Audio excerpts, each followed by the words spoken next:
It's the first European match for a Scottish club as Hearts travel to Sturm Graz. Can the Jambos get their season off to a flyer? And there's a host of League Cup group matches to look forward to as well.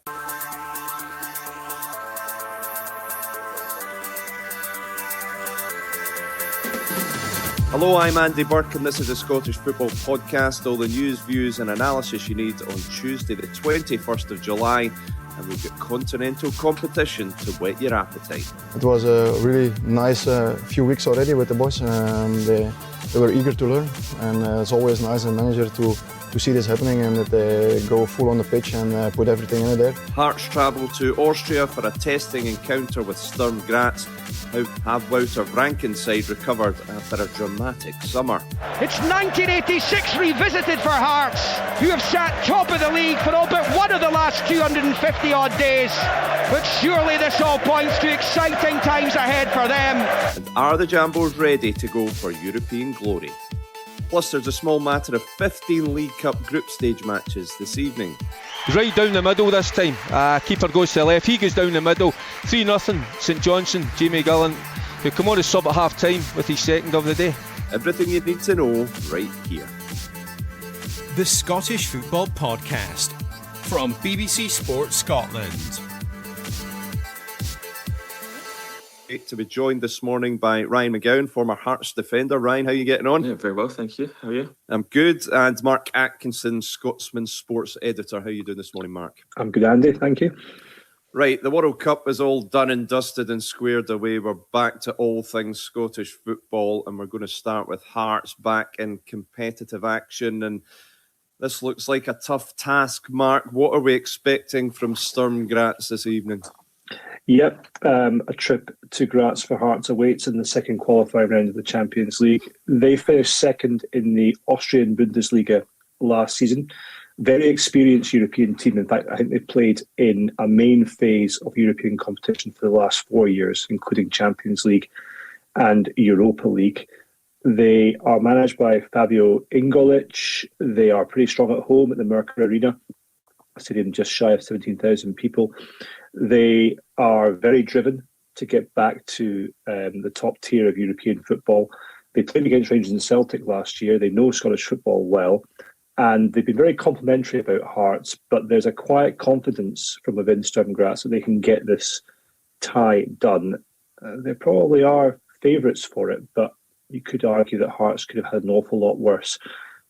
I wouldn't call it a daunting task, because I don't think it's not a European heavyweight Hearts are playing, but it's certainly going to be a difficult ask for a Hearts team that's not had its fair share of upheaval over the past 2 months.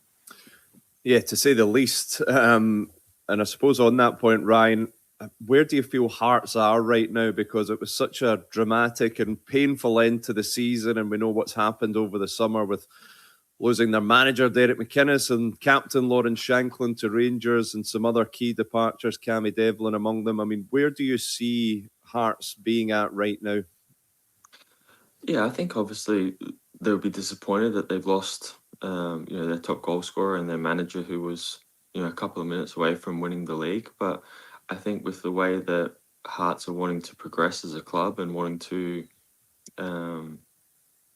be over the next 8, 9, 10 years, I think this is just part of the process. And I think they believe that they've got the right manager in. They've got some new players who they think can do, or they're hoping to do, similar to the likes of Braga last season in terms of coming in and hitting the ground running. So I think that, again, like what Mark said, I think they'll be quietly confident that they're not playing as a heavyweight in terms of name. But I think it is a really, really difficult game tonight for Hearts, and there will be one that they'll be hoping that it can get some kind of result to bring back to Tynecastle. Yeah, what's your sense of the feeling around Hearts at the moment, Mark? A lot of the fans seeing the high-profile departures, I think we're getting a little bit panicked. But do you sense the club feel like they're quite relaxed about this? As Ryan says, they've got their manager in, they're starting to get those signings in. Do you feel that, although it's never easy to lose your manager and captain and such key players, but do you feel that the club itself and those at the top of the club are quite relaxed about the direction of travel at the moment? Yeah, they are, because while you might think it's been chaotic at Hearts over the past 2 months, given all that's happened, there's a very strong structure at Tynecastle. Behind the scenes, they're such a solid club now. And the Jamestown Analytics blueprint, to call it, will always dictate that people move on, whether it's a head coach, whether it's players. And the idea is that you bring in a replacement of the same quality or better. So I don't think there is any panic whatsoever. They are happy with the head coach they've got. They place a lot of faith in Wouter Vrancken, who has got an extremely good coaching career behind him. They feel they've got a sort of rising star of the coaching world who's making his first steps outside of his homeland, Belgium. And I think the noises that come out of the players and the board suggest that he has adapted to life at Hearts really well. The players certainly enjoyed their training camp in Spain. And while you've always got a slight unknown as to when the competitive football comes, I don't think it's as... it could have been really, really difficult for Hearts, given how many people they've lost, and Derek McInnes, Lawrence Shanklin, Cammy Devlin, etc. But what they have there is a structure and foundation in place that allows them to move on. I think they've moved on pretty well, and there's now just genuine excitement and intrigue as to how they're going to perform, not just in this tie, but actually when the football in Scotland starts in a couple of weeks' time. Well, this is it, Ryan, and it will be interesting to see with the turnover where Hearts are at in terms of the quality of squad, because if they get to the season off to a flying start, starting tonight against Sturm Graz, it will just give the Hearts fans that belief and excitement that another memorable season could be in the offing. Yeah, exactly. And I think, every fan goes into every season with that sort of hope and excitement that, that could be the season that they remember. And Hearts have to think, yes, they've lost the manager and a couple of players, but, they had this almost perfect season last year. And they thoroughly enjoyed it. And I think, yes, there would have been anger, I guess, that Derek McInnes left, who was a firm favourite amongst the fans. But I think, again, the bigger picture, there's a real excitement going on in terms of believing that. And a lot of Hearts fans I've spoken to feel like McInnes probably wouldn't have seen out this season. I feel like they thought if Hearts are to be the club that Tony Bloom wants them to be, that Derek McInnes probably wasn't that man to take them to the absolute next level in terms of European competitions and in terms of winning the league. And so I think that, as much as it was kind of perfect for Derek McInnes to move on to Rangers because that's what he wanted to do, and similar to Shankland, I think if fans were properly looking at it, they want a manager that was in that could take them to that next level in European competition. And tonight's their first test to see how they get on doing that. It'll be fascinating to see how they do domestically, Mark, but I wonder how much of a focus is on European competition for Hearts this season, because a great sign of progress at the club would be to get some group stage football and really kind of make something of a mark in Europe this season. Definitely. Hearts have got a really good chance here of getting into the main phase of one of the three tournaments. In fact, if they can navigate past this tie against Sturm Graz, they're guaranteed to be in the Europa League, whatever happens in the Champions League qualifiers. And Tony Bloom, you've seen with Brighton, with Union Saint-Gilloise in particular, he wants his teams to be at the sharp end of European football. It's much more difficult for Brighton to get to the Champions League, but USG and Belgium were in the main phase last season. Bloom and everyone at Hearts, they are desperate to make their mark on Europe. The way that the Scottish coefficient works next season, it's going to be much harder to qualify for the main phase of a tournament from next season onwards. So Hearts will feel, I think, a little bit of pressure to take the opportunity. What they don't want to do is to tumble through the tournaments. There is a scenario whereby they can go from Champions League to Europa League to the Conference League playoff and then miss out entirely. And I think that would be, it wouldn't set a particularly good tone for Hearts this season. I think they want to try and get through one of these ties. And I suppose the slight irony after yesterday's draws is that this game is possibly easier than what they could face in the Europa League, for example, where Benfica would lie in wait should Hearts lose to Sturm Graz. If they get through this tie, they've got Fenerbahce or Górnik Zabrze. So there's a lot of good teams kicking about, but I don't think Hearts will be overly fearful of what's ahead of them in the Champions League as it stands. And there will be an element of pressure. Let's go and make a statement. Tony Bloom doesn't do things by halves, and he wants progress quickly. I suspect he'll be quietly hoping that they can get through one of these ties. Yeah, I mean, they've worked so hard for this opportunity with what they produced last season, Ryan. But they come at you so early, these European qualifiers for the Scottish clubs. But how much, as Mark saying there, do you think these early European ties are going to set the tone for Hearts this season? Yeah, and the thing with these ties is that the club knew that, almost as soon as the final whistle went in May. So they would have been working hard towards making sure that the players are ready for this game tonight. And yeah, like you said, I think with Tony Bloom, he wants to be into European places because, again, it's that sort of old chestnut in terms of you can bring in better players. If you're going to sign players that you're going to have, Europa League football or Conference League football, players will want to come. Players from European markets where Jamestown's working on, and it's a lot more appealing to bring in these types of players to showcase them into European football. And then at the same time, the way that his sort of vision is it's a lot better place to be selling players from when you're in that European market. So I think there is a massive emphasis on the club, like Mark said, to get some type of European football. And I think that's probably where the pressure comes from for these players tonight, is in terms of, you can get through tonight. You've got, big games coming up and big games in the future. What have you made of Hearts' incoming transfer business, Mark? We spoke a lot about the departures, but what have you made of the players have added to the squad, the latest being Forest Green Rovers captain Lauren Mendy, a midfielder who has been on the wanted list for quite some time, possibly a replacement for Cammy Devlin. But what have you made of Hearts' summer business and the players they've brought in this summer? It's a real mixture. You've got some players that we obviously know quite well, in Josh McPake and Calvin Miller, two standout wingers in the Championship and the Premiership respectively last season.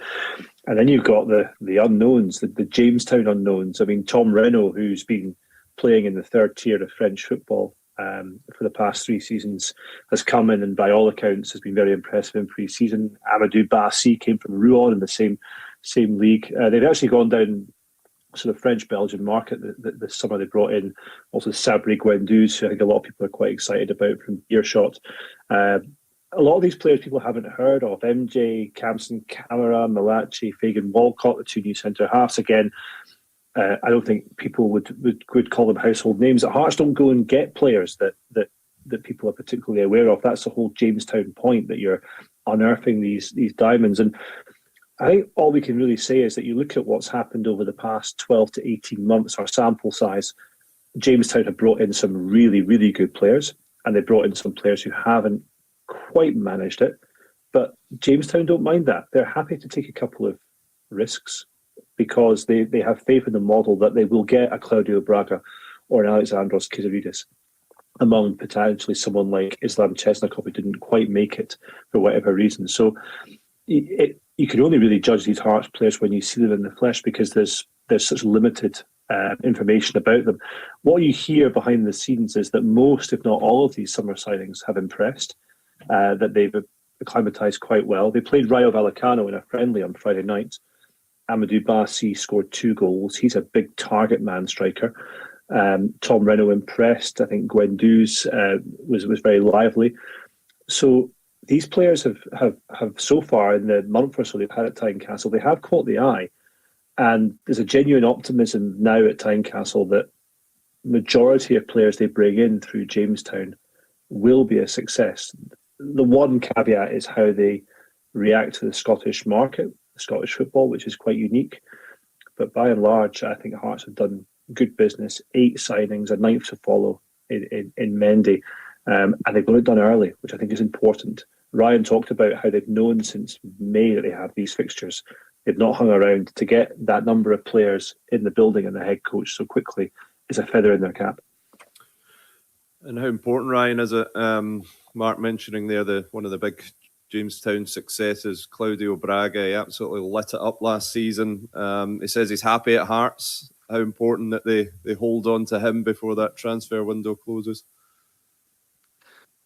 Again, I think it is important, but I think if you believe the numbers that are being reported, or that the sort of caliber of club that's looking at him, if Hearts can get say between 7 and 10 million, which has been reported for him, then he's going, and I think Hearts will be kicking him out the door. To bring in a player like that and to sell him for that type of money after a season, just again shows the fans, I guess, us as media guys and everyone around, that this is the template that Tony Bloom has and has been successful for. So they'll firmly believe that they can find another 5, 6, 7 Bragas over the next coming years and bring in those players, give them a platform to go and be successful and then move on. So for Braga, he says he loves it in at Hearts.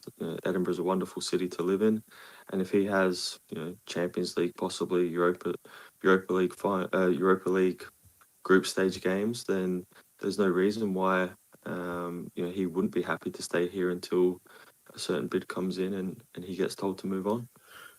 Sturm Graz versus Hearts tonight then, Ryan. What would be a good result for the Jambos? Obviously, to win would be great, but I think they'll probably take a draw at this stage and then move on from there. But yeah, I do think this will be a real test for them and to see where they are at in terms of European football. We've seen Celtic and Rangers, I think, in recent seasons struggle in terms of making that step up in the Champions League and being able to put their best foot forward. So I'm under no illusions at how difficult this game is and how good Sturm Graz is, but you're hoping that Hearts can get some type of result to bring back to Tynecastle. Well, this is it, Mark. Make sure you're still in the tie and bring it back to Tiny. That'll be the priority. Yeah, Hearts haven't lost Tynecastle in a competitive fixture for a year now, so they will just want to have the tie alive. I think Ryan's dead on. A draw would be perfect. I actually think even a narrow defeat by a goal will keep that tie alive for Hearts. And I just think the power of Tynecastle on a European night could be quite special. And Sturm Graz are experienced enough to be able to deal with it. But that's what I think inwardly Hearts will be thinking. Even if we come back with a 1-goal defeat, we've got a chance here of progressing. And my hope is that Hearts can be streetwise tonight in Graz, can play it well and make sure they do have that chance going back to Edinburgh. We can listen to live commentary of Sturm Graz versus Hearts on Sports Sound this evening. The team are on air from 7:05 on BBC Radio Scotland. Right, let's look ahead to tonight's League Cup matches. Kilmarnock host Hamilton at Auchinleck's ground, with Rugby Park renovations having an effect on Killy's start to the season. Ryan, does that change of ground mean much, or should Killy be able to get the job done against Hamilton this evening? I think it's obviously not ideal, but I don't think it changes too much in terms of what they think they can get from the game. They'll be looking to pick up 3 points and take a sort of stronghold on that group. So, yeah, again, not ideal for the players and the fans to be at Rugby Park, but I don't think it will make a massive difference in terms of how they want to perform tonight and how they want to pick up the 3 points. St Mirren versus East Kilbride, Mark's an interesting one. East Kilbride, obviously, so much attention around them for a lower league side, but any chance of an upset there? Will East Kilbride be fancying that they can spring a shock? Yeah, there's a lot of confidence around East Kilbride right now and what they're doing. And conversely, I think a lot of people had fears about St Mirren, given the way they finished last season, but they've actually started this campaign quite well. I think it's a test for both teams in some respects. St Mirren, I don't think their recruitment is done yet. They've lost a number of key players over the summer. They'll be treating this game with the utmost respect. I think that's one thing East Kilbride now bring. They're not a unknown side anymore. They're an upwardly mobile team that's recently got promotion, that has got really high ambitions. So in a way, that probably doesn't help East Kilbride because they're not actually an unknown anymore. They're part of the Scottish football fabric. I would still give St Mirren I still fancy St Mirren to progress. I've been quietly impressed with how they've dealt with the past couple of weeks, given how rough the end of the season was for them. Let's talk about your team, Livingston. Ryan, hosting Forfar this evening. How do you feel things have the start of this season for Livy? Yeah, good. Obviously disappointed to not hold on to the win, or the lead, I should say, at the weekend. But again, when you're sort of looking at this season, I think Thistle will be one of the teams that will be competing with us to try and win the league and get promotion back into the Premiership. So it was one of those games where you felt like both teams was almost a dress rehearsal. And again, we play them in a couple of weeks on a Friday night. So yeah, it was a little bit of a dress rehearsal as to how the season may go. But disappointed not to pick up the sort of bonus point, I guess, in terms of the penalties. But we feel that if we win the next two games, then you usually hope with a good goal difference that 10 points should just see you progress through. And we have a good opportunity tonight to go out and play against Forfar and get the win before playing Stenhouse Muir on Saturday. St Johnstone travel to Inverness. Mark, I think this has got the makings of a tasty game. I'm going to be really intrigued to see how St Johnstone shape up this season after that great campaign in the Championship last year. Yeah, you talk about two teams with momentum, and they would fall into that category. Against St Johnstone, they knew almost at the end of April what was ahead of them, and they've, I think, recruited quite smartly. They've kept the guts of the team that got the title together, and they've started this Premier Sports campaign pretty well. And while playing Inverness is a difficult game, I would still fancy St Johnstone to get the job done. I actually think St Johnstone could really spring into this season, just given how much of a feel-good factor there is under Simo Valakari, and I think that the calibre of player they have at the moment is reasonably strong at Premiership level. So they will be going there hoping to make sure that they just get the job done and don't derail what I think has been a really promising pre-season. Ross County host Dundee. Both have got off to a strong start in the League Cup. How do you see this one going, Ryan? Can County spring a bit of a shock? Obviously, they're looking to rebuild after what was a really difficult campaign last season. But how do you see that one going? Yeah, it's a good opportunity for them to get a bit of a scalp, I guess. They'll be wanting to progress. They'll be wanting to put a lot of wrongs right this season in terms of what happened last year. So I think a result tonight against Premiership opposition in Dundee would be a massive boost for the club, the fans, for the players going into this season. But I also think that Dundee, they'll be pretty happy with the season that they had last year, and I think a lot of their fans feel that they're on the right track in terms of players that they're bringing in and the vision that Presley has for the club. So I think it will be a close game, but I think Dundee will have a little bit too much for Ross County tonight. That's all we've got time for. Many thanks to Mark and Ryan, and thanks to you for listening. Remember, we're here with new episodes of the Scottish Football Podcast bright and early every day, so to make sure you don't miss out, subscribe on BBC Sounds and have push notifications turned on your phone. But for now, from Ryan, from Mark and from me, thanks for listening. On BBC Sounds. From life aboard a Russian submarine to chairman of Hearts Football Club. At this stage, he was the hero. But as his controversial decisions escalated... They said, we're going to sack George. And I'm going, you can't do this. How did Vladimir Romanov go from Hearts saviour to a wanted man? It caused a whole load of chaos and havoc. Romanov, Tsar of Hearts. Listen now on BBC Sounds.